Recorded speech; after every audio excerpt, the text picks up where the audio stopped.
Excited tayo dahil na-miss natin siya for the past 3 years. First copyhan niya mula na magbalik sa Senado under 20th Congress. He is now the new Senate President pro tempore, the new Blue Ribbon Committee Chairman, and known for closely scrutinizing the annual budget. Siya yung tagapagbantay na ating pambansang budget. Let us all welcome Senate President pro tempore Panfilo Ping Lacson. Hi sir, good morning. Good morning Sally, good morning Mare, good morning sa inyo lahat. Good to be back and see old and new faces. Marami ng bago, sir. Marami ring medyo old. Ayan, sir, yung mga old nandun. Sir, sir, do you have any opening statement o simula na ho ng Wala Q&A? na, let's, Okay. Sir, as the new chairman of the Senate Blue Ribbon Committee, how will you start or continue the investigation on the anomalous flood control projects? At ano na po yung mga preparations ninyo? Where the old chairperson left off, doon kami magsisimula. No? Pero sa ngayon, humingi ako ng extension na 2 araw. Kasi nga, napansin ng mga staff na walang markings yung mga ebidensya. Eh sayang naman kasi ang direction ko kasi, sa amin, in aid of legislation. Pero beyond that, gusto ko, kung ano yung makakalap na ebidensya, agad-agad ipadala doon sa independent commission no, na yet to be constituted. And katunayan, kagabi, nag-uusap kami ni Mayor Magalong kasi virtually, kasama na siya doon sa commission in whatever capacity. At ni Secretary Vince Dizon, no, I gave them, and also with the, to the Ombudsman, kasi nandito siya kahapon, yung acting ombudsman na Vargas, dahil siyempre legislation, may mga concerns siya pinapalo up. So nung nabanggit ko sa kanya, binigyan namin siya ng USB. Yung lahat ng contents noong mga pieces of evidence, documentary and whatever, na nabanggit ko sa aking 2 privilege speeches.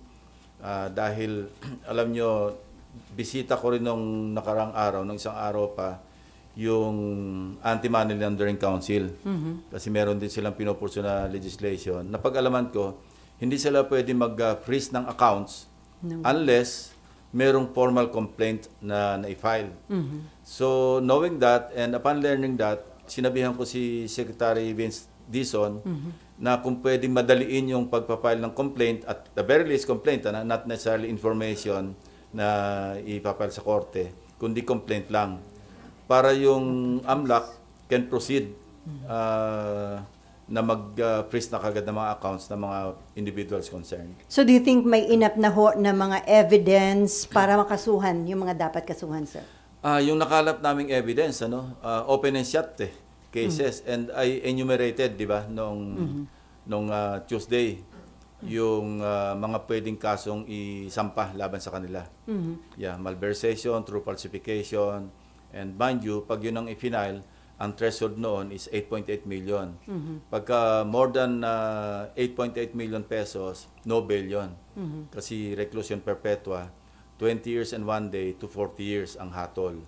So yun ang pwedeng i-file kagad sa DOJ. And yung 6713 at saka 3019, yung anti-graft or yung Code of Conduct, pati anti-graft, pwedeng isampa sa Ombudsman. And as we speak, si Secretary Vince Dizon, mabilis. Kasi kagabi lang kami nagkausap, kahapon actually, dahil sabi ko, pakuha mo na rito yung mga kailangan yung dokumento na para makapag-file ng complaint. Ano lang to, cover letter lang ang kailangan nito kasi nakakompile na lahat.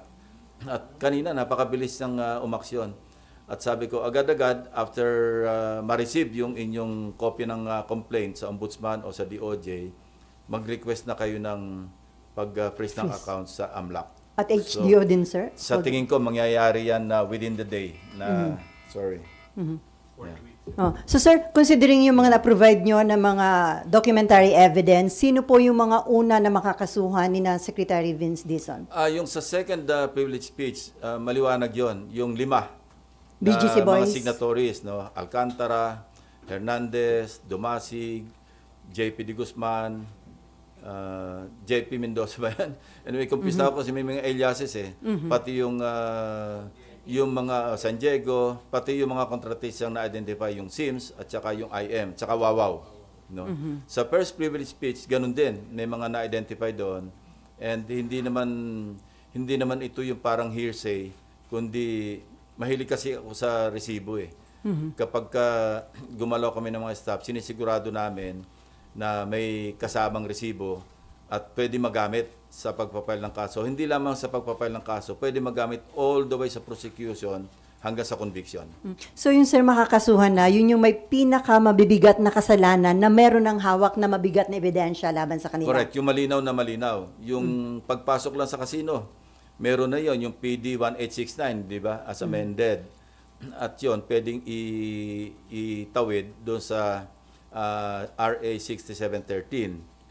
Pagkatapos yung malversation nga, yung using fictitious name or concealing true name, Article 178 ng Revised Penal Code. Meron ding karampatang parusa yon. And of course, yung paggamit ng mga ng fake na driver's license, yung umaksyon na rin yung LTO. No? Pero sir, kahit na sila yung makasuhan na, ipapatawag pa rin sila sa Senate hearing? Doon sa Yes, yung definitely. Lalo na, sina Bryce Hernandez, lahat sila, yung BGC boys, papatawag namin yon. Sir, before RG, so sir, yung bang nasimulang direction ni dating Blue Ribbon Committee Chairman Rodante Marcoleta, yun din ang susundan nyo na direction o magbabago kayo ng direction? Hindi, yun din ang, kasi yun naman, in aid of legislation, tapos yung mandate ng Blue Ribbon, maliwanag naman accountability of public officials. No? So, yun pa rin ang direction, wala mababago. Yun lamang, siguro, kung ano yung matutuklasan pang panibago, ihahalo namin yun. Sasama. At magkakaroon pa ba, ma'am, part 3, yung inyong privilege speech, sir, o wala na? Depende. Ganun pa rin ang sagot. Depende. Kung mayroong mga bago, hindi yung uulitin lamang, similar or the same, yung mga flood control na ghost, ano na yun tapos na tayo doon. Kasi case studies lang naman yung ating ipinakikita. Parang pakita natin, ito ba'y microcosm noong nangyayari sa buong Pilipinas? It seems so, no? Dahil kanina lang, mayroong nagre-report na yung sa ibang bahagi ng Kapuluan, ganun din, mga ghost projects. Pero yon i-compile na lamang, pero hindi na para ihayag pa sa privilege speech kasi baka maumay na kayo. Kasi nga ang tanong ng iba, wala ba sa Mindanao, wala ba sa Bicol region, wala ba sa Visayas, na-focus lang daw sa Luzon? Actually meron, kaya lang hindi na namin sinama kasi repetitive na Ganun din Papakita tayo ng mainis lang kayo kasi butas-butas, substandard, mainis din kayo kasi ghost na naman. So hindi ba nakakauma yon? Tama na yung nakita natin na talamak yung pag-violate o paggamit ng kabanang bayan. Okay, RG. To what extent will you pursue yung accountabilities naman ng lawmaker proponents? First on the Senate and secondly in the House. Kasi nga po, yun na lang ang kulang. Alam na natin yung modus, alam na natin yung mga kasabwat doon sa alleged kasabwat doon sa DPWH, sa contractors. Yung accountability direction is towards na doon sa mga lawmaker proponents. So are you going to, number one, open the records of the BICAM to know who are the proponents? And number two, will you be recommending cases against fellow lawmakers, whether senators or congressmen? We'll always be guided by evidence. Kilala nyo naman ako, RJ. Kung masagasaan, masagasaan. Walang dapat santuin. Kasi kung meron tayong pagtatakpan, bakit pa tayo nag-iimbestiga? Bakit pa tayo? Although, in aid of legislation, pero meron kaming isi-share namin sa executive branch, whatever pieces of evidence na mag-gather, para magamit, ma-put into good use. And again, yung pupurso namin yung sa WJ, yung lumabas sa pagdinig na allegation ni Bryce Hernandez na di umano, yung WJ magdadala o magdi-deliver ng obligasyon. Pag sinabing obligasyon, ito na nga yung lagay, di ba? So pupurso namin yon, and as we speak, meron kaming video footage ng CCTV footage na dumalaw dito talaga yung WJ. Ang pangalan niya Mina, ipapatawag namin yon. Kasi tatanungin namin, although may idea kami kung saan siya nagpunta rito, kaninong opisina ang dinalaw niya, pero ipapatawag namin para malaman natin kung kanino siya nagpunta, kaninong office at sino yung kinausap niya, para maliwanag whether or not staff ng Blue Ribbon yung pinuntahan o legislator yung pinuntahan, di magpaliwanag yung kapwa senador kung siya ay napuntahan. Bakit nagpunta rito yung WJ? And kung idudugtong mo, lawyers call this circumstantial evidence, di ba? Na although kung standalone, wala ka makokonclude. Pero kung may alegasyon na merong mambabatas o merong staff ng Blue Ribbon, staff ng Senado, na sinasabing i-deliver yung obligasyon. Pagkatapos napunta pa rito, August 19 yung petsa nung pagdalaw. This year, sir. And we found out also, this year, 2025, recently lang. And we also discovered, kasi pinatingnan ko agad, kasi binanggit ni Bryce Hernandez, exact amount, nagbagsak di umano, and I'm saying this is just an allegation, di umano ni Senator Estrada sa Bulacan, doon sa first district man kung saan. So pinacheck ko agad sa General Appropriations Act kung meron bang insertion na nagkakahalaga ng 355 million pesos na intended para sa Bulacan. And we found one. Meron talaga insertion na wala sa House version pero lumabas ito do sa after BICAM. So maliwanag na either sa Senate version or sa BICAM yun na insert. Now, we would like to find out, kasi alam nyo naman yung kalakaran sa budget deliberation dito. Hindi mo pwedeng matukoy. Ito nga yung lagi kong pinaglalaban na identify natin kung sino yung proponents ng mga amendments. Kasi kung walang record yon, paano matutukoy kung sino yung legislator, congressman man o senador na nag-insert o nag-amend? Walang record eh. Ang record lang dito is a piece of paper, whether toilet paper or yellow pad or yung stationery, minsan doon lang sinusulat. Ang may hawak nito yung chairperson ng Finance Committee or yung Appropriations Committee chairman. Now, kung merong confirm na merong 355 million pesos na talagang allocate para sa Bulacan. And we went further, meron ng 5 projects identified na award na, out of the 355 million. Now, my team or my teams are checking kung ano yung status ng mga at least 5 projects na yon na hindi pa namin alam yung amount. Madali makita yon kasi nasa website naman ng DPWH. At titingnan namin sa ground ano yung status kasi baka pareho noong sa SIMS at saka sa IM na isang litrato lang yung ginamit na hindi gumagalaw yung dalawang tao, no? So, titingnan natin yung kasi kung gano'n ang pattern sa First District Engineering Office ng Bulacan, posible na gano'n din ang ginawa dito kasi hindi pa naman sila nabubuko ng Mayo eh. 'Di ba? Ngayon lang naglabasan ito. Kung magre-remedyo naman sila, kaya I'm free to announce it to you, hindi nila kayang gawin yung kung halimbawa naghahabol sila. Subukan nila yung 2 days na makasingil sila ng 46%. No? Hindi kaya yon physically. That's a physical impossibility. So maghabol man sila, kaya naming unahan, ika nga, kung ganun din ang pattern.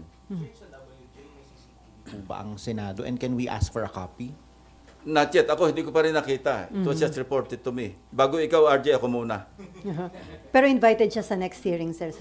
Papasupin ako yung in charge sa CCTV rito. Para siya yung mag-testify na actually on this date, at this time. Kung saan pumunta. Ito yung, hindi, makikita naman sa CCTV yun eh. Pero mas mainam na yung formally, i-testify noong mismong operator ng CCTV kung saang opisina, kailangan yun eh.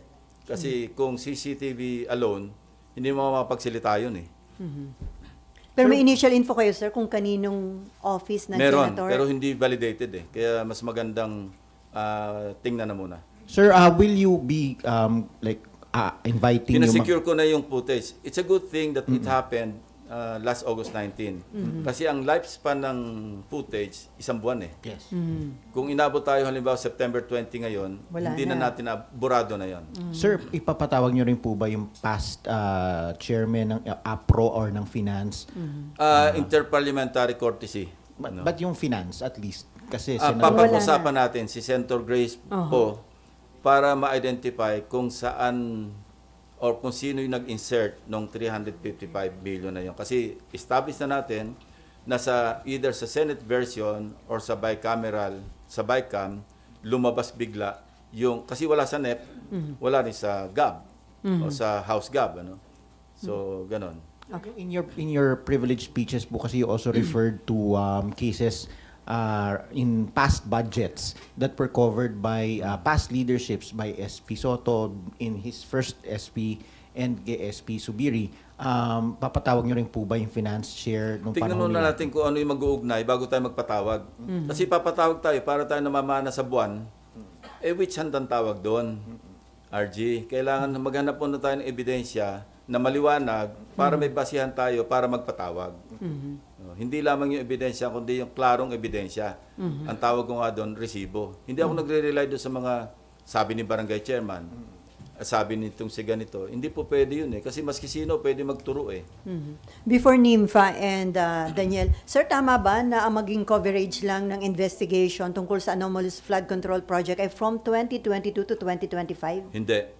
Dapat kasi ang halimbawa yung pagpunta sa casino nitong BGC Boys, nag-start sila 2015 Ganun. So matagal na nangyayari ito, no?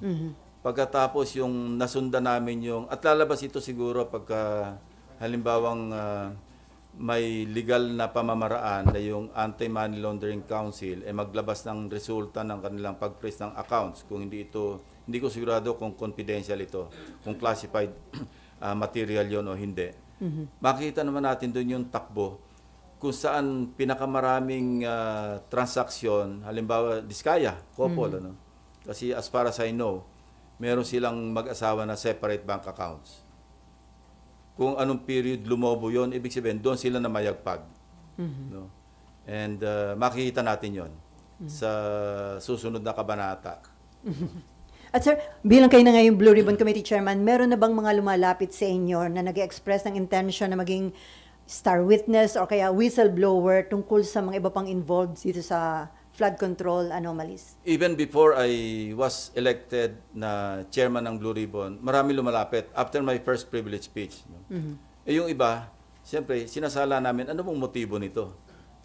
In fact, known personalities na nakarating sa office ko, nagpapahayag ng kanilang intention na mag-state witness. So, pinapaliwanag ko sa kanila, ang pwede ko lang i-recommenda yung legislative immunity, parliamentary immunity, kasi nakapaload naman yun sa Witness Protection Program, na kung saan, pag naupo ka sa isang pagdinig ng komite, at ikaw ay nag-grantan, na-grant ng Senate President, upon the recommendation of the chairman, na covered ka ng legislative immunity, lahat ng sasabihin mo, maski incriminate mo yung sarili mo, hindi pwedeng gamitin sa'yo. Now, yung moving forward, kung magkaroon ng prosecution, wala na yung Senado doon. Ang magdidetermine kung sila ba ay uubrang maging ordinary witness or witnesses or accused to be discharged as a state witness, iba yon, korte na yon. Recommendatory yung prosecution. Pero yung as far as treating them as ordinary witness or witnesses, DOJ yon. Sila magpo-prosecute. Yun ang pinapaliwanag ko pagka may lumalapit sa amin. May lalapit, pero ang aking kondisyon, kailangan tell all, hindi pwedeng tell half or tell one-fourth. Kasi hindi pwedeng selective. Dapat talaga tell all. At malalaman ko naman, winawarningan ko rin, malalaman ko kung kayo nagsasabi ng lahatan at totoo at kung hindi. Kaya yun ang warning ko sa kanila. Apparently, noong sinabi ko yon, para nagbago, hindi na bumalik eh. So sabi ko, tabla tayo. Kapag ngayon, kaya ngayon hindi naman ako at liberty na sabihin ko sino-sino. Because ang sinabi ko sa kanila, this meeting never happened. Unless nagkasundo tayo, na willing kang humarap sa pagdinig, na i-identify mo sarili mo, then this meeting happened. So wala pang willing to tell all? Wala pa sir sa mga nakausap niyo? Well, alam mo, nagbabakasakali na makakabola eh. Hindi naman lang ako mabobola eh. Okay, Nympha, Daniel, and then Mayan. Sir, yung sabi niyo po na nagpunta, based sa CCTV, pumunta dito yung Mina. Dun sa report sa Check inyo... yung name Opo. Yung Mina talaga. Pero WJ yan. WG. Sir, Sige, tuloy mo may lang. dala lang po Nakikinig ba? ako. Sige, sir. Multitasking. May bit-bit po ba na bag, maleta, or possible na sisidla ng pera, sir? Hindi ko pa alam yon, hindi ko pa nakita eh. Pinapasecure ko yung footage at the same time para mamaya kasi may meeting ako, may staff meeting ako after dito. I-prepare na namin yung susunod na pagdinig na Mina, tama. Mina yung name ng representative ng WJ. So, tatalakay namin ano yung way forward namin sa pagdinig sa Thursday. At saka hindi ko iimbitahan lahat na pagkadami-dami na nakatanga lang yung karamihan, hindi naman natatanong. So, I-calibrate natin na priorities. Halimbawa, hindi ka pa naman importanteng matanong ngayon, siguro sa susunod na pagdinig na. Yeah. Sabi niyo po, chine-check na ninyo yung sa 355 million na insertions. Sir, paano po ba yung naging insertions ito? Divided siya, hindi siya bultong 355? Ang hindi ko sure kung total yung 355 o isang buong 355 sa isang item. Hindi ko nakita actually yung record. I only relied on the research work conducted by my staff. Nireport sa akin, and actually, May 2025, at nakita ko nga sa isang TV, kinamayan ba yon, na meron sa Valenzuela, na May 2025 na award, phase 3, pero hindi existing, meaning ghost project. So we will validate that. Merong ganong report. Isa na yon do sa 355. I think sa Valenzuela City yon na phase 3 ng isang flood control project. So we will validate that on the ground. Papupuntahan ko rin yon. Kasi nakita ko rin doon sa website ng DPWH na yung meron din yung global crit sa Valenzuela. Pero tingnan natin kung kasi kailangan sarili naming pagre-research ang gagawin. And then, sir, ano po ang balak ninyo tungkol kay Bryce Hernandez? Sir, ipatatawag na siya sa next hearing? Ang original recommendation ko nung medyo nagkagulo ng konti dyan sa plenaryo, at ito'y pinarating ko rin kay Senator Marcoleta, kay Senator Cayetano, na-overtaken lang ako ng desisyon. At tinatanong ko sila, okay ba sa inyo na after the hearing on Thursday, hindi ko na papaalisin dito si Bryce. Dito na siya madidetain. Or, kung mauna siyang ipatawag ng House, pinahiram natin, halimbawa Monday, bibigyan namin instruction yung OSAA na paggagaling sa House, diretso na siya sa Senate. Hindi na sa custodial center. But then, nag-intervene na nakapag-decide pala si Majority Leader at saka si Senate President na sa Pasay City Jail dalhin kasi mas malapit sa Senate. So, i-clear ko pa ito kay Senate President. Hindi pa kami nagkausap na kung aprobado niya, after ng hearing ng Thursday, dito na lang manatili si Bryce Hernandez. So sa Thursday, sir, ang hearing? Sa Thursday ang hearing, 10 o'clock. Para mas mahaba, kasi alam mo, kailangan before 3 o'clock matapos yung pagdinig. Maraming nabibitin. And yun nga, humingi ako ng 2 days extension para mamarkahan namin yung lahat ng ebidensya na kalap. So ano yun, sir? September 17, tama ba? 14, 15, 16, 17. Tama. Thursday. Basta Thursday. Meron ka pa? Next Thursday, next week. Sir, before Daniel, pabor ka ba dun sa hindi pagpirma ni Senate President Soto doon sa recommendation na isilalim sa Witness Protection Program yung Diskaya couple? Well, unang-una, nag-decline na si SOJ eh. Sinabi na niya na ang isang kondisyon niya, restitution.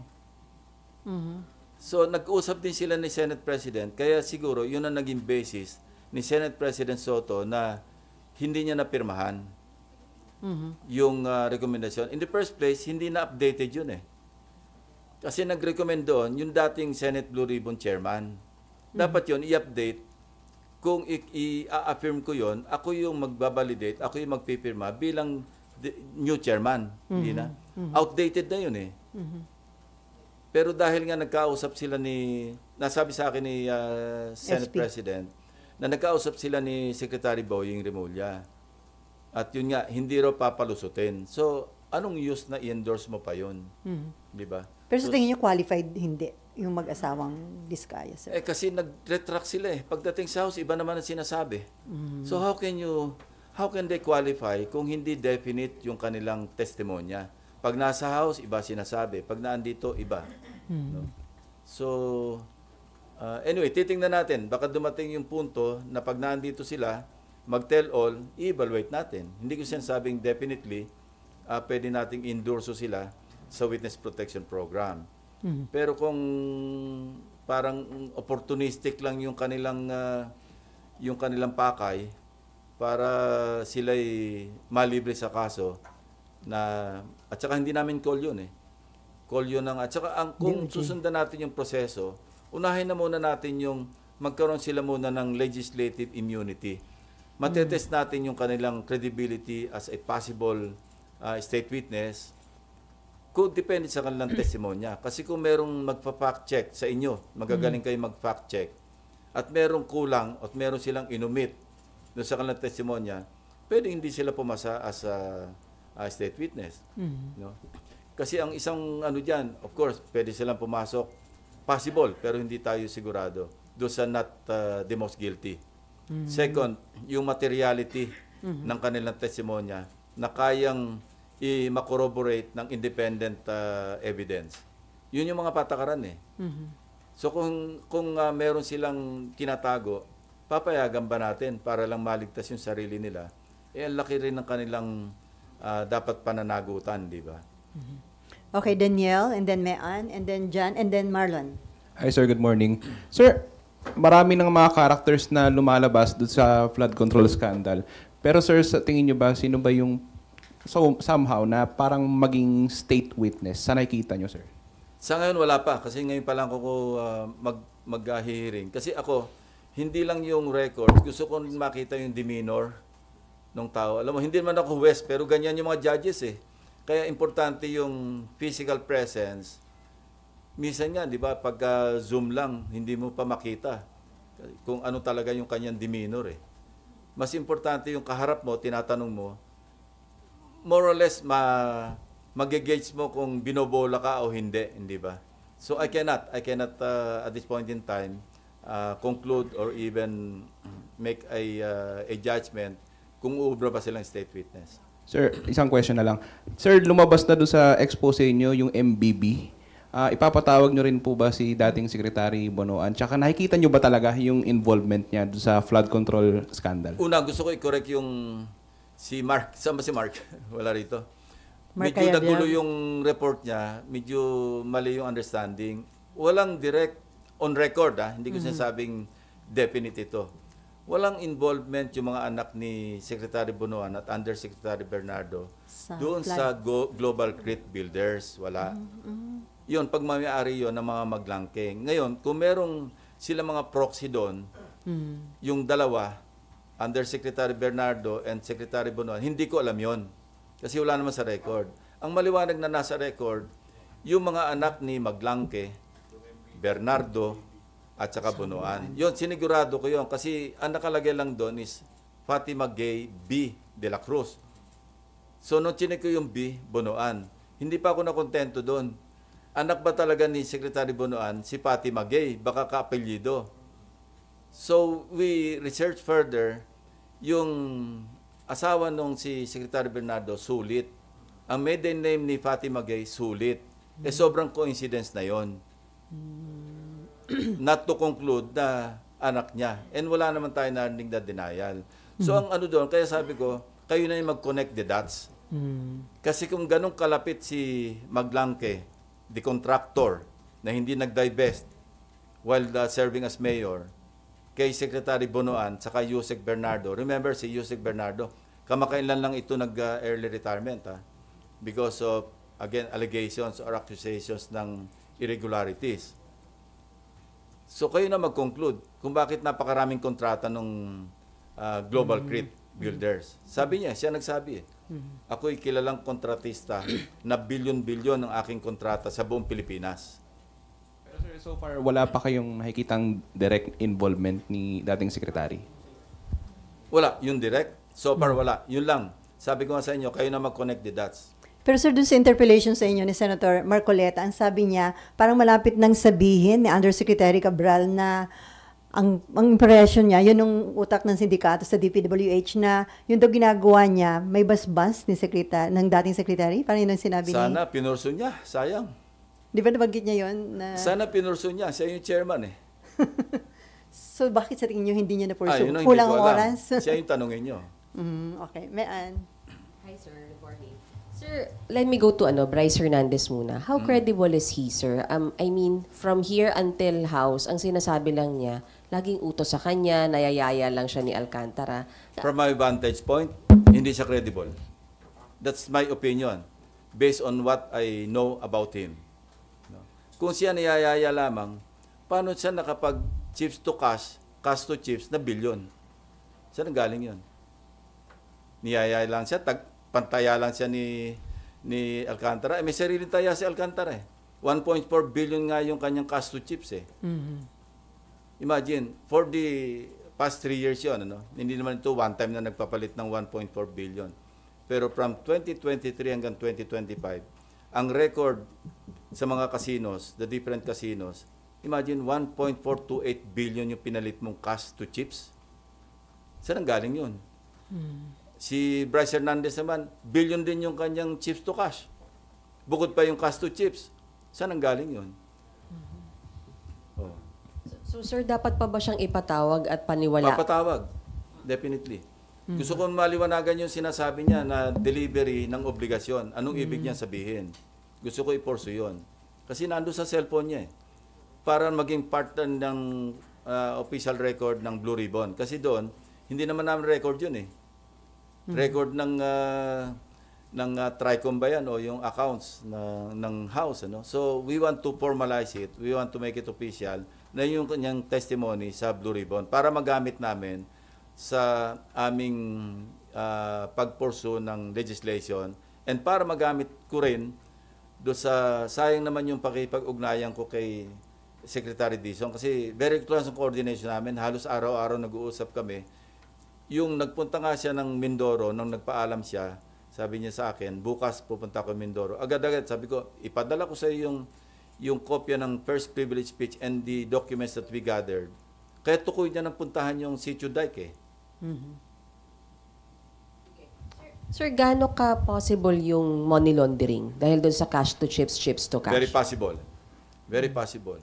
Kasi makita mo doon sa cash to chips, chip to cash, hindi balansyado.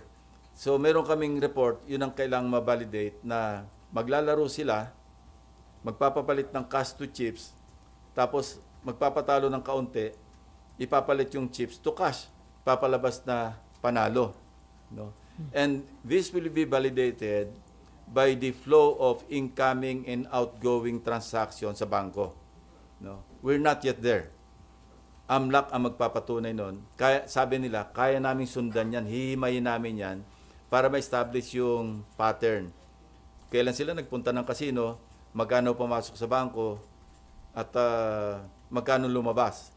Tapos magkano naman yung, masusundan daw nila yon yung flow. Sir, sorry kahit hindi po sila pumirma ng waiver, bank waiver, kaya po yung matrace, yung inflow? Hindi, pag na-establish yung predicate crime, no, at nag-testify yung counsel, well, hindi kailangan ng waiver. Kasi may predicate crime eh. Merong crime eh. And money laundering is a predicate crime. Casinos ngayon, no, based on the amended AMLA, covered person na eh. Ang threshold niyan is 5 million pesos. So, pwede na talagang isama yung transaction sa casino, whether chips transaction or check or bank transaction, do sa pag-imbestiga ng AMLC. Sir, isa na lang. On the Discayas, sir, may iti-tell all pa ba sila sa dami po nung pangalan na nailabas nila? Tingin niyo, sir, may mga wini-withhold pa silang information? Well, may nagsasabi sa observation nila, bakit, di ba, narinig nyo na rin ito, no? Although, probably biased din yung kanyang statement, na bakit lahat lang ng pumirma ng impeachment ang parang nabanggit, ano? At saka parang, bakit wala yung before 2022 na may mga ganon. Hindi ko naman kasi hindi ako nakapanood ng hearing nung nag-testify sila dahil busy ako sa pangangalap ng numero. From weekend to kaya wala ako nung Monday, busy kami. Kaya hindi ko na monitor yung pagdinig. Pero tingin niyo, sir, marami pa siyang sasabihin sa dami ng names na yun? Dapat marami siyang sabihin. Otherwise, wala siyang pag-asa na kung gusto nilang, ang tumbok nila is pumasok as state witnesses, wala silang pag-asa kung ganyan lang yung kanila sasabihin. Okay, before dyan, sir, yung Beng Ramos, ipapatawag nyo at talaga bang taga-broom yun? Well, ganito, no? In fairness, kasi she's undergoing medical treatment. Sa ngayon, pinalipat namin siya sa motor pool. Kasi tinatanong ko, meron ba tayong holding group na parang holding unit sa Senado? Yun daw ang pinaka-holding group unit. So, I just don't want to delve anymore Okay. sa yung Because- tungkol kay Beng Ramos kasi medyo hindi maganda yung kanyang Health condition. kalagayan. And ano siya, casual siya. No? And ang pwedeng mangyari sa kanya, pagdating ng December, baka hindi na siya ma-renew. Okay. Okay, Jan, Marlon, Nympha, and then Amor, and then Ian. Sorry, Ian. Mike. Sir, yung recommendation do sa mga diskaya to be state witnesses. Ano po ba yun? Nakikita niyo bang parang napakaaga naman, nagmadali, considering na isang beses lang po humarap si Curly dito sa Senate and sa masyado po bang Iwasan naging ko na maaga? lang mag-judge ko ano yung nasa isip o ano yung motivation ni Senator Marcoleta. No? Meron siyang reason, whatever the reason is, meron siyang dahilan kung bakit nirecommend niya kagad na maging state witness. No? Ayoko siyang husgahan doon. Ako, yung sarili kong pananaw, yung sarili kong sa tulong na rin ng mga members, no? Yung bagong composition ng Blue Ribbon na committee, pagtutulong-tulungan namin i-assess kung ubra ba talaga silang i-recommenda na pumasok sa Witness Protection Program. Okay, Marlon. Sir, initially sir, sa mga narinig nyo, nakita nyo dun sa mga hearings, both Senate and sa House, may mga adormawanay na ba sir tingin nyo? Maniligaw lang din dun sa investigation. Sinira mo naman yung araw ko. Maganda usapan natin. Ewan ko, hindi ko alam. Wala pa kasing pagdinig eh. Tama, sir, and then yung pagkakasangkot po ng dalawang kasamahan ninyo dun sa issue ng flood control scandal, how will that affect the credibility of the Blue Ribbon hearings going forward? Credibility? I don't think so. Wala pa naman tayo dun eh. Kasi bagong labas lang yun. Newly discovered, ano yun, di ba? Sa testimonya. At wala pa rin sa Blue Ribbon yun. Sa House yun eh. Kung may re-record din dito, yung ganong aligasyon, ipupurso namin yun.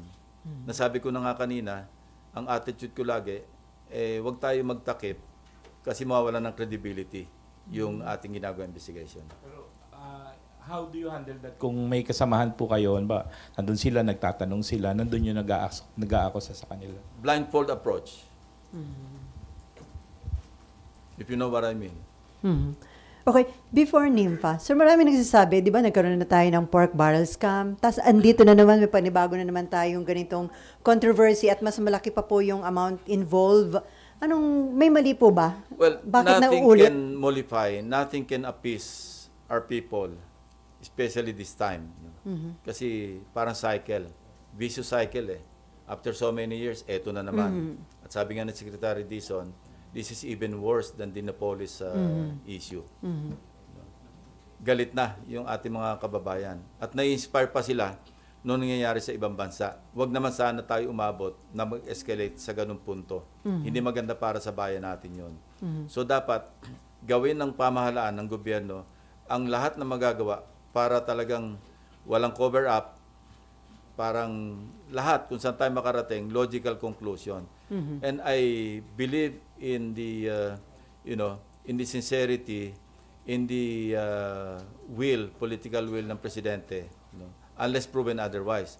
Kasi sa nakikita ko, sa naririnig ko, especially from Secretary Dizon and other government officials who are in the know, yung mga malalapit sa Pangulo, maski kay Senate President Tito Soto, na gusto talaga niya raw walang katapusan.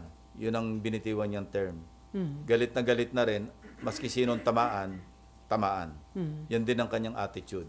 And I'm happy na sana hindi magbago yung ganong, masustain yung ganong determinasyon, yung ganong sinseridad. Otherwise, wala nang maniniwala sa pamahalaan. Yun ang nakakatakot. Okay, Nympha, and then Amor, and then Ian, and then back to RG. Sir, si Yusek Cabral, will you pursue Papatawag. yung naging... Iko-confront ko siya doon sa kanyang Viber message. Kasi maliwanag, even kay Secretary Dizon, kasi ang una kong pinagpadalhan nung screenshot na yon, Secretary Dizon bago ko ilabas sa... Kasi pinagpaalam ko pa kay Senate President yun Pwede bang, with your permission, pwede ko bang gawing slide ito? At sabi niya, totoo naman So, yun. Although hindi directly sa kanya pinadala, sa kanya staff. Now, sabi ko nga, di ba, res ipsa loquitur, sabi ng mga lawyers, the thing speaks for itself. Ayan yung message, kayo na maghusga. Sabi ko nga, mukhang template, mukhang pro forma yung body. Marami pinadalan. Parang yun na yun. Nag-iiba lang yung kung sino yung addressee na pinadalan. Yeah. Sir, kasi dun sa mga pag-uusap nyo ni Secretary Dizon, ano pong, parang anong direction niya for... Ang comment niya lang, loko to Kasi tinanggi sa kanya. Sinabi niya nga na harap-harapan, dininay sa kanya. To his face. Magkaharap sila Tapos ang pinadala ko sa kanya, isa lang ang comment niya. Loko to, sabi niya. Ewan ko kung nung susunod na aksyon doon sa loko to. Wala pang suspension. Ewan ko. Ang dami niya naasikaso. Kaya hindi rin natin masisi yung mama na baka may nakakaligtaan. Pero maalala niya sigurado. And sir, di ba to parang... Remember, pinag-sign niya ng lahat ng courtesy resignation. Ang sabi niya, 100% from undersecretary down. Ang kanyang handicap, hanggang ngayon, wala pang appointment yung mga bitbit niya doon.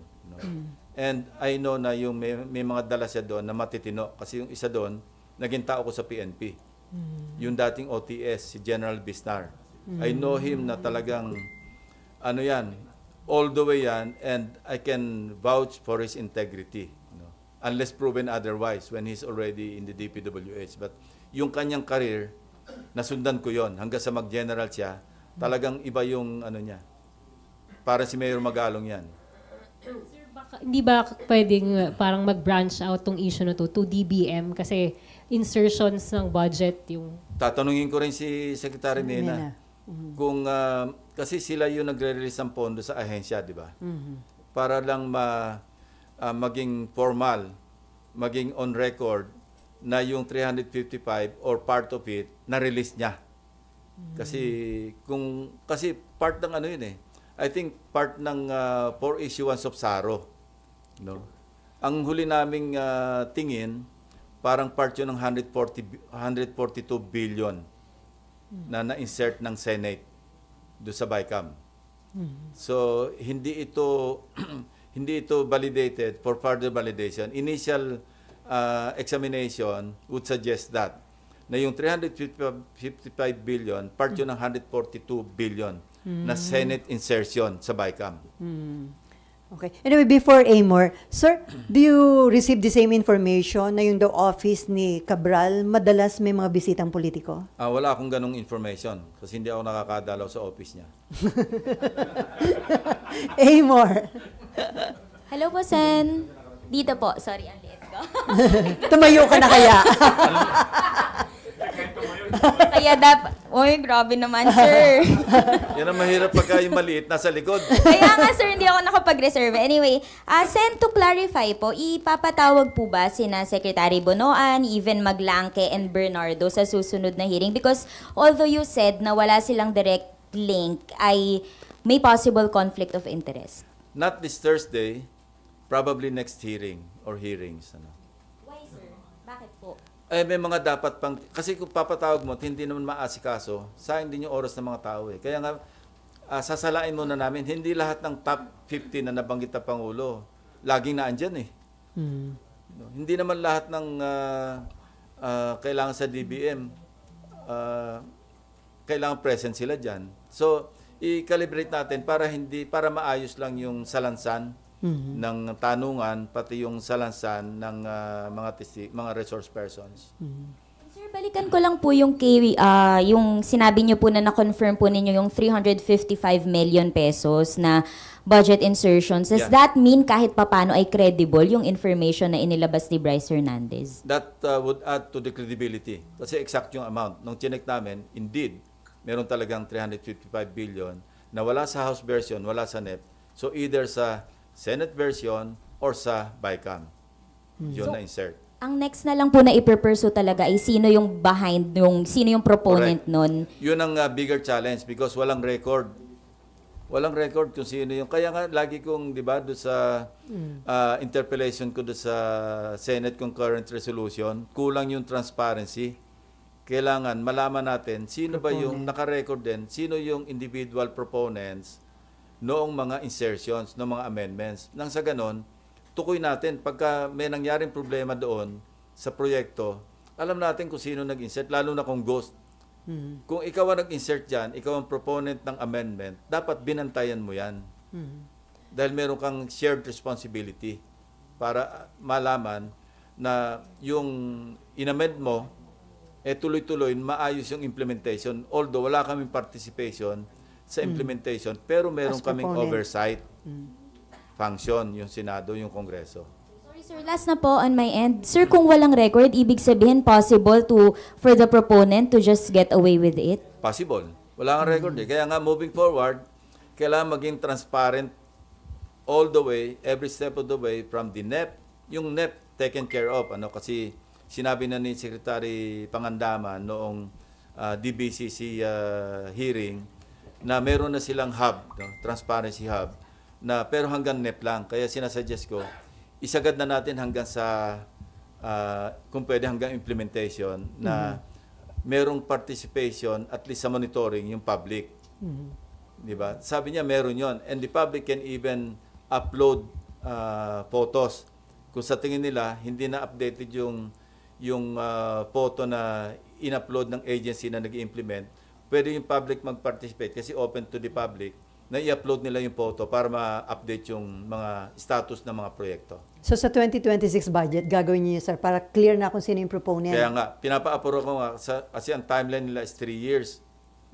Ang sabi ko, baka pwedeng isian para sa 2026 or 2027, open na lahat. Wala nang room for ghost projects, wala nang room for substandard kasi nababantay ng public. Ginawa namin yun sa Yolanda eh.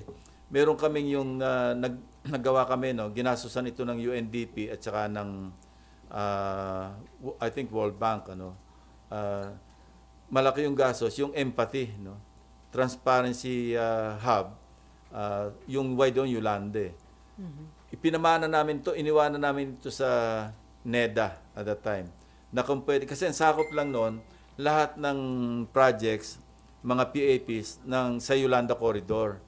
Nung binaba namin yung sa NEDA, gamitin nyo ito para buong Pilipinas, lahat ng infrastructure projects, livelihood, mahagip nyo, ito na yung hub, ito na yung lahat ng datos, pwede nyo ipasok dyan. Unfortunately, mukhang hindi na-sustain. Ewan ko kung nasaan na yun ngayon. Sayang yung perang ginastos ng United Nations Development Program and other mga international agencies. JICA yata nag-contribute din doon. Walang gastos ang gobyerno nga ron eh. Na-put up namin eh. Hindi naman ginamit, sayang. Okay, Ian and then Raymond. Ian, hindi. Ian ba? Nympha muna. Under duress ako daw muna. Sir, pwede ba akong tumakas ng, pwede na ako umuwi? mga 11:20, 11:30. Kasi meron akong 12 o'clock. Sige sir. Sir, Familiar yung pwede na ako umuwi. Oo nga sir, di ba? Iniiwan naman na ako bigla dito. Hindi makarelate yung mga bata. Sige. Sir, pa-clarify lang po, yung 355 million, o yung nakita ninyong insertion, buo na 355? Yun ang inalam namin. Pero it's either yung total 355 or isang item na 355. And then, kailan po yung pangangailangan na tanungin tungkol dito si Senator That's for 2025. Opo. Gaayan ng 2025. So, kailan po yung pangangailangan, sir, na tawagin Nagkaroon ng award, May 2025. And then, so kailan po yung pangangailangan na imbitahin si Senator Grace Poe para tanungin kung sinong nag-insert? Pag-uusapan namin ni Senate President at kung pwede mapakiusapan si Senator Grace Poe na mag-attend as a resource person, then gagawin namin. Pero how would she be treated, sir? As a former colleague, I think she also deserves the courtesy being a former colleague here in the Senate. Wala pa pong... Hindi naman para i-contempt at para ipakulong. Hindi maabot ko. Wag naman. Pero wala pa po kayong prior na pag-uusap? Or... Wala pa. Kasi kahapon lang namin na-discover yung 355 na wala sa NEP, wala sa House version. And then, sir, how about former Secretary Bonoan? Ano po yung kanyang pananagutan dito? Kasi nakita niyo po, sabi niyo nga, kung i-connecta yung dots. But at the very least, kailangan mag-explain siya. No? Na meron pala siyang ugnayan sa isang malaking kontratista. No? Bakit nagkamal na napakaraming kontrata at sa Bulacan pa lamang, flood control pa lamang, 2.195 billion na. Pero yun, hindi niya yun dinisclosure eh. So, may nakikita ba kayong intention to conceal the information? Ang nakikita ko lang, kasi paulit-ulit siyang isolated case yung napuntahan ni President Bongbong Marcos. Alam ko namang hindi isolated case yun. Di ba sabi ko nga, isolated case here, isolated case there, isolated cases everywhere. Ang hinihintay kong isolated case, yung tama yung pagka-implementa. Naghahanap ako noon. Plano ko nga mag-offer ng 1-month pension eh. Kung sino makapagpakita sa akin ng perfectly executed na flood control project anywhere in the Philippines. Kung meron, pag-iisipan ko hindi ko sigurado kasi sayang din yun eh. 190,000 din yun eh. Pero willing akong isakripisyo yung isang buwan para makontento lang yung aking mata na meron palang perfectly executed flood control project na somewhere, lying somewhere. Sa ngayon, wala akong makita. Parang kaya yung isolated case, hindi yung isolated case. Kung meron man, baka isolated case yung maganda yung pagkagawa, yung perfect yung pagkagawa. Baka may mahanap kayo. Pagka media makakita, sige, automatic, bibigay ko na 190. Sir, baka may maghabol na gumawa ng... Kailangan original sa inyo, hindi yung tinuro lang sa inyo. Sir, kaya sir, natanong ko... On record. Opo, sir, kasi kaya na... Hindi, qualify ko, ulitin ko. Kailangan kayo mismo nakakita, hindi yung ibang tao. Mag-absent kami bukas, sir. Naghahanap na pala. Sir, kasi nung nakaraang hearing, in-excuse lang siya on the reason na nag-resign na siya. Pinaalis lang siya, walang tanong sa kanya. Yeah. So, he still remains as a resource person. So, parang ino-notify lang siya na kung pwede bumalik siya. Sir, isa na lang ako. Yung pong tinatawag na IAW, Engineering and Administrative Overhead, yung pondo supposedly to monitor the projects. Malaki yung 3.5. 3.5. Kinwestiyon ko na nung araw yan eh. Kasi dati yung 0.5 lang yan eh. Opo, sir, pwede bang isa din ito sa source ng corruption na bulsa din nila to? Mahirap mag-akusa, pero bakit ang laki? Kasi pag tiningnan mong yung budget ng public works, saksakan ng dami, 100 billion, kwentahin mo yung 3.5%. Kung monitoring lang, bakit pagkalaki? Especially, na meron na tayong existing na platform, di ba? Oo, may geotagging. Yun na yung pag-monitor. Tapos hindi rin nila na monitor. Saan napunta yung 3.5? Kung yung ghost project sa first District Engineering Office pa lamang, nalusutan sila. Nag-release sila ng cheque. So, inutil din yung monitoring ng Central Office. Di ba? Kasi may monitoring na sarili yung mga District Engineering Offices. Meron silang inspection team eh. Pero kung kakutsaba yung inspection team, kasi sindikato na nga eh. Alcantara, Bryce Hernandez, Dumasig, Mendoza, Erdrick San Diego. Isang team eh. Nakuha namin lahat yung records nila eh. Sa Bulacan eh. Official record na kung saan nagbayad kayo, ang clearing instruments, bakit alam natin peke? Ba't yung binayaran? Okay, Ian. Ayun. Hello, sir. Good morning. Bago ako pumunta doon sa isang tanong, dahil may binanggit na kayo doon sa mga BGC boys. Sir, marami kasi nagsasabi na hindi lang silang 5 ang nakinabang doon sa Bulacan First. Ang sinasabi nga mula sa taas hanggang sa pinakamababang empleyado, ano pong nalaman nyo tungkol dun sa iba pang mga nakinabang And kasama rin po ba sila sa sinabi nyo kay Sec Vince na kasuhan na po? Yes, pero alam nyo, di ba ang pattern, hindi lumalampas sa 150,000. Kasi pag nagbagsak yung funder, yung proponent, nagbagsak siya halimbawa kung ilang bilyon, may usapan na yun eh. Para hindi na lumampas sa threshold ng kayang i-implement ng District Engineering Office, hindi lumalampas ng 150 million. Kasi ang threshold nila 150. Pag lumampas sa 150 hanggang 450, region eh. Kaya, So bihira kayo makakakita ng more than 150, di ba? 77 million, 140 something million, 98 million. Walang lumalampas kasi kontrolado nila pag-implement, pag-monitor, pagbayad. So, ngayon, ito yung day of reckoning. Kala nila, lusot sila all the way. Ang malas nila, mukhang may nakialam sa taas na. Nagbagyo ng 3 sunod-sunod, mukhang nagalit na si God eh. Bakit nagkasunod-sunod si Crising, si Dante, si Emong? Tapos may habagat pa. Para may divine intervention, para mabulgar lahat. Otherwise, tuloy-tuloy sila sa casino. Correct. Yung pera natin binabayad sa tax, kinakasino, pinambibili ng mga Patek Philippe, kung ano nung relo, at kung ano nung kotse. You can just imagine, kung nagpatuloy ito, para tayo mga gago. Pero Senping, yung mga lower than kina Bryce, yung mga iba pang mga tauhan Hindi, yun na nga yung team niya eh. Yun ang lower eh. Si Dumasig, I think, one of them, project engineer. Merong si Erdrick San Diego, siya yata yung lab tech. No? Parang siguro, taga-check. Hindi lab na LOBE, LAB. Nag-isip eh, Yata nag-isip. Yun yata. Pero I mean sir, yung mas mababa pa daw, meron pa daw. Naabot ba ng mga tropa natin? Yung 5 yon ang lumabas sa, yung sila may mga aliases eh, sa casino. Tapos sila yung mga signatories eh. So, we go by where the evidence brings us eh, di ba? Kasi kung hindi naman hagip ng ebidensya, pangit naman na sabihin natin kasama sila. So, kailangan kasama sila sa resibo. okay, Raymond. Last na lang sa akin. Sir, ang lumalabas kasi sa mga nauna ng report, 142 billion ang insertion ng Senate.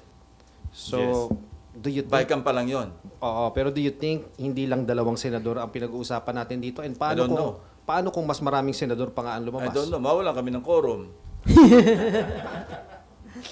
Hindi sir, pero seriously talagang... No, seriously. Baka mawalan ng quorum kasi kung kasuhan sila halimbawa Sandigan Bayan at plunder o kaya malversation o masama sila doon sa non-bailable na kaso, Makukulong.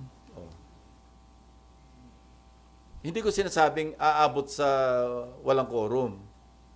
Pero kung, ang sabi ko nga, pag nag-imbestiga tayo, dapat naka-blindfold tayo, hindi pwede yung, di ba, nakapit yung isang mata para hindi mo makita yung kaliwang side sa kabilang aisle. Dapat hindi ganun. No?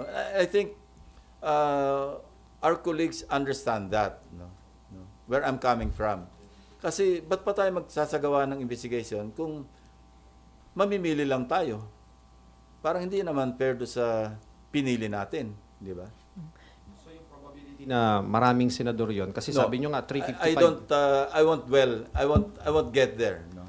Ikaw lang nagsabi, kaya sinasabi ko lang in answer to your question, kung ganun tayo dadalhin doon tayo dadalhin ng ebidensya, wala tayong magagawa, di ba? Pero so dahil sa inyong determination na malaman lahat ang involved dito, Well, it's about time, ano? wala It's bang about effort time. na patigilin kayo sa investigasyon? Meron bang wala naman? Wala naman. Sir, lastly, Kasi all-out support naman si Senate President. Kasi nag-usap na kami eh. It's about time na ayusin natin. Huwag yung napopulaan tayo na napopulaan. Especially so na yung magnitude, this is already beyond the Senate eh. Ano na eh. Kikilabutan ka doon sa, isipin mo, almost 2 trillion pesos yung for the past 15 years ba yun? Yeah, kasi 2011 namin sinimulan, di ba? 2011, 15 years. Kung kukwentahin mo na parang more than 50% or more than 60%, magkano yung 60% ng 2 trillion. Di ba katakot-takot yung inubos na pera na kung kani-kanino napunta, tapos nalulunod yung mga kababayan natin, naglilimas ng tubig baha, palabas ng bahay. Meron pa iyan? Kasi 10 minutes na lang meron Sorry, tayo. last na, sir. Sir, paano nga may other way pa ba na malaman yon kung sino nag-insert? Kasi nga, sabi nyo nga, wala namang record. Magagaling yung mga staff ko. Palagi ko, basta't kayang abutin, maaabot nila. Masisipag, magagaling. At hindi mo na sasabihan ng yung specific. They know what to do. And I'm always with them pag nagdi-discuss. Hindi ako yung tipong darating na lang sa akin yung manuscript at yun na lang gagamitin ko. Wala akong kaalam-alam kung saan ang galing. Hindi rin ako ganon. Ako, I stay with them even past midnight or before midnight. Basta gusto ko kasi alam ko yung pinagmulan eh. Latag talaga lahat eh. At ako, nagsasabi ko sa kanila na huwag kayong tumigil dyan. Hindi pa ako kontento dyan. Kaya nga, di ba, ang daming layers na inabot. Sabi ko nga, hindi pa sapat ito. Although sapat na, hindi pa rin sapat. Puntahan nyo pa rin. Gusto ko pa rin makita kung ano itsura. Okay, Raymond, Asher. And then Asher. Ay, tayo. Sir, good morning. Doon sa may ilang concerns lang na parang in the past kasi para bang 15 yung pinangalanan ni Presidente na contractors. Kaya lang parang bakit masyado daw nafo-focus masyado sa mga diskaya. Now that you are the Blue Ribbon Chair, masitiyak ba natin na yung bang lahat sila, yung Yes. pangalanan doon ay mabubusisi ng gusto? Maski nga yung wala doon sa 15, di ba? Nandun sa 15 yung Darcy. Wala. Oh. Maski wala sa 15, WJ, papatawag natin. No, rest assured na hindi lamang ang focus. Kasi sila yung, ewan ko bakit sa kanila na-focus eh. Hindi ko rin maintindihan eh. Hanggang sa napunta pa nga gagawing state witness. Hindi ko alam. Sir, additionally, doon sa issue ng, kasi ang pinag-uusapan natin is 22 to 25. What about kung may mga lumabas mag-backtrack? During the time of 2016 to 2022, ang DPWH Secretary was Mark Villar, who is a senator, right? Si Senator Villar could be a very good resource person, at the same time, member of the panel. No? He can share. He's free to share his whatever he thinks or he knows about what happened from 2016 to 2022. At sinasabi ko sabihin ko lang sa inyo, yung sa nakita ko, very, very, very active ang bank accounts ng Diskaya Couple simula ng 2015, 2016, tapos naging active uling sobra 2025. Thank you, sir. Okay. Yung sa likod mo na, si Mary. Mary Mon Reyes, sir, from One News One PH po. Bali, sir, for the record lang, sa susunod na pagdinig, inaasahan pa rin po ba natin yung participation po ni Senator Marcoleta and yung ilang mga welcome pa rin pong mag-participate si Senator Jinggoy until may complaint po sa kanya na nasasangkot? All the senators, kasi ang membership ng Blue Ribbon, 17. Kasama ako doon. Plus ex officio na 3 na lang naiwan kasi ex officio ako. So, bali ilan yun? 3 lang yung o 4 lamang yung senador na hindi members who can 20. also participate. Now, yung minority representation, iwanan namin sa kanila, bibigyan lang namin sa kanila yung numero. Ito yung inyong number of slots sa membership. Kayo rin ang bahalang pumili kung sino yung vice chairman. Sa ngayon, ang vice chairman sa majority, si Senator Erwin Tulfo, because he requested me to be the vice chairman. And I agreed. So, hingi rin kami ng isang vice chairman from the minority group. Kung sino man yon, hindi ko alam. Ang dating vice chairman yata, Senator Bato at saka si Senator Bongo.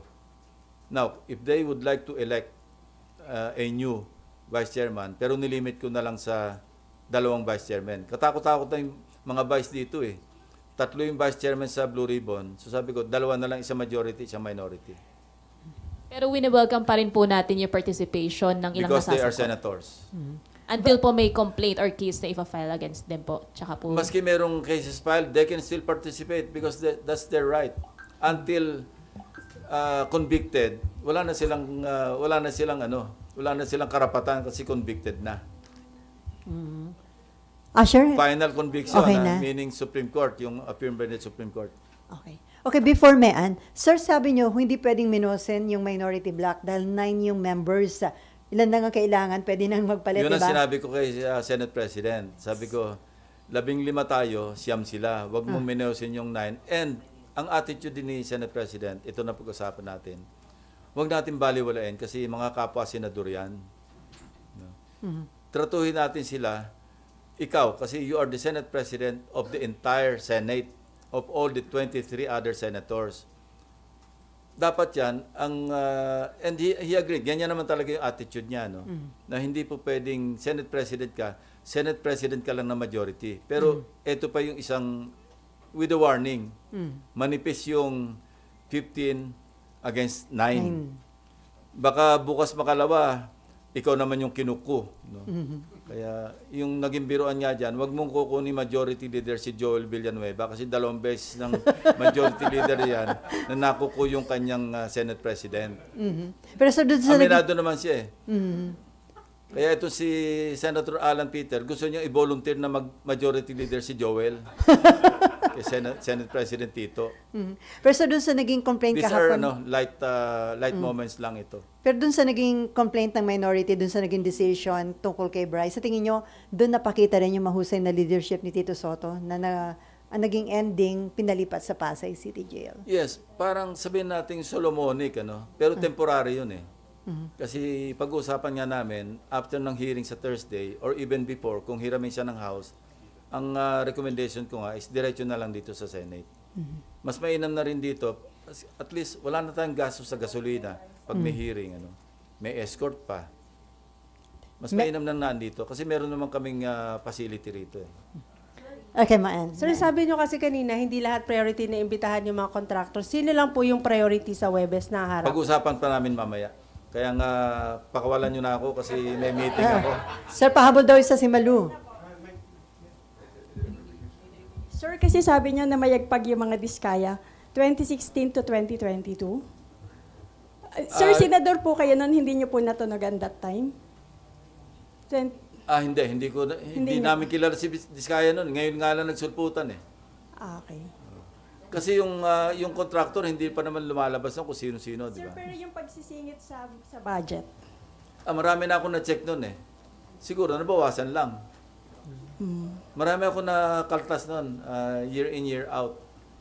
Okay. Sa budget ng DPWH. Marlon, may pahabol? Sir, sa dami niyo pong inimbestigahan na anomalya sa gobyerno, irregularities, paano niyo po irarank tong flood control scandal? One of the most challenging ito, actually. Kasi complex at saka masyadong widespread. Kaya hindi mo alam kung sa katutungo kasi nakakahilo. Kung ano yung uunahin mo. At saka, basta medyo complex. Maski nga si Secretary Dizon, overwhelmed siya eh. Sabi ko, sama niya sa priority niya yung barbershop.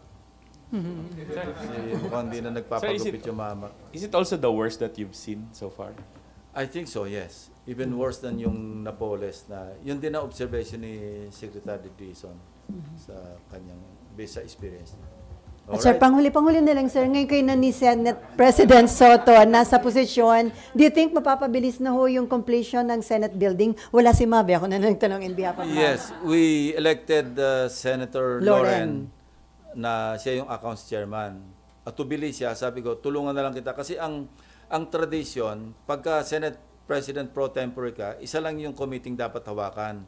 So pinag-iisipan pa nga namin na bibitiwan ko yung electoral reforms. Kaya lang, napag-usapan ako ni Senate President, meron siyang bill sa party list. No? So kayo pa rin? In the meantime, no? But eventually, I will relinquish yung chairmanship ng electoral reforms dahil nga isa lang dapat. So yung accounts, hindi ko na nga mahawakan. Sabi ko lang kay Senator Loren, bigyan lang kita ng staff backup na mga sanay na doon sa Senate building para mapadali. Sabi ko, ikaw rin, alis ka ng 2028, matikman mo man lang na mag-opisina ron. Yun ang challenge sa kanya. Yun ang karot. So may target kailan makalipat doon, sir? Hopefully, kung kakayanin, Kailan, Before 2020. Ganun pa rin. Kasi dapat yan, ang original timeline yan, yung yung third regular session ng 2022, dapat nandun na kami. Doon na magpupukpok sana si ano eh. Hindi nga nangyari kasi na COVID. Patapos wala na kami na abala. No? Ang titingnan din natin yung budget kasi we started with I think 8.9 billion. Ano? Eh ngayon parang lumolobo na siya ng 31. Parang i-check nating mabuti kung bakit parang sobrang ahead of the inflation rate yung taas ng budget. So si Ben Ramos hindi ba hihinga ng kahit affidavit kung may sakit po siya? Inimbestigahan siya actually ngayon. Meron siyang parang explanation at napag-explain siya ng legal ng So Senate. inamin na niya na she was once detailed Wala pa akong update. Pero yun ang huling usap namin ni Secretary General, Secretary Bantog. So kung hindi man siya makapunta, hihingan siya na affidavit. Pero yun nga parang sabi ko, for humanitarian reasons, sabi ko, medyo dahan-dahan din tayo. Okay. On that note, thank you so much. Sir, wala kaming picture taking. First, ano mo to? Sir, isa lang, group